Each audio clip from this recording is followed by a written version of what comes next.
হ্যাঁ তাহলে তুমি 10 টাকা চুরমুড়ে দাও। দিতে থাকো দেবো না।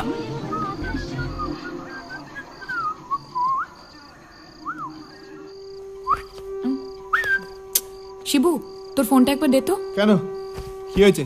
কবিতাকে একটা ফোন করব। কবিতাকে ফোন করবি না অন্য কোনো গল্প আছে? আরে দেখ, আজকে আমাদের রেজাল্ট বেরোবার কথা ছিল, দে না ওর থেকে একটু জেনে নি। নে ধর।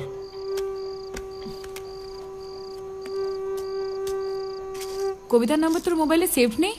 যেটা দেখ জান্ডুবাম বলে সেভ করা আছে। জান্ডুবাম? আরে দিনে 50 বার ফোন করে মাথা খায় তো। হ্যালো কবিতা, অপু বলছি। রেজাল্ট বেরিয়েছে? ফোনে পাঠিয়ে দিয়েছে? ও ঠিক আছে। কি হলো? রেজাল্ট ফোনে SMS করে পাঠিয়ে দিয়েছে। আমার তো ফোনটা ভেঙে দিয়েছে বাবা, সিমটাও নেই। এখন কলেজ খুলে রেজাল্ট জানতে পারবো।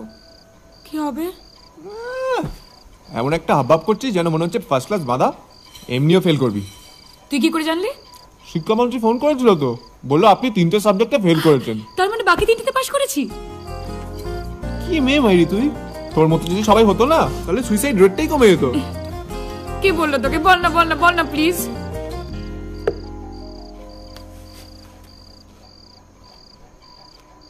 মেসেজে দেখ।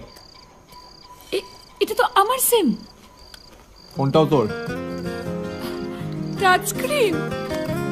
ওই, ফোনটা গল্প করার জন্য দিন। হ্যাঁ, সকালবেলা অ্যালার্ম দেবে, উঠে বাড়ির সব কাজ করবে, তাহলেই আমার ফোনের টাকা উঠবে। টাচ স্ক্রিন পুরো কুচুপু।